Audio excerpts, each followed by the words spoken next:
বলুন দাদা। হ্যাঁ, আমি বলো।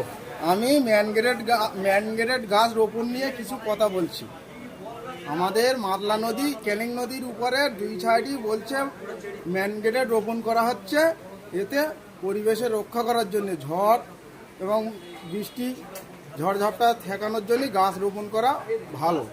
তা সরকার প্রায় খবর কাগজে দিচ্ছে যে ম্যান রোপণ করা হচ্ছে, কিন্তু আমাদের যে হাড়োয়া থানা, মিনাগা থানা এবং মালঞ্চ থানা, এই সব থানায় বছরে বছরে প্রচুর নদী বক্সর পড়ে যাচ্ছে। দুই সাইডই 10 থেকে 12 ফুট, 15 ফুট, 20 ফুট করে বক্সর পড়ে যাচ্ছে।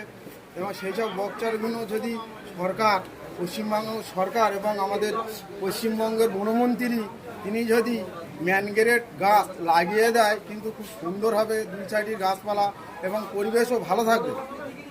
আমরা চাই আমাদের হাওড়া থানা, মিনাগা থানা, মালঞ্চ থানার দুই সাইডে যে অসংখ্য বক্সর পড়ছে নদী, সেই সব নদীর ধারে ম্যানগ্রেড গাছ লাগানো হোক।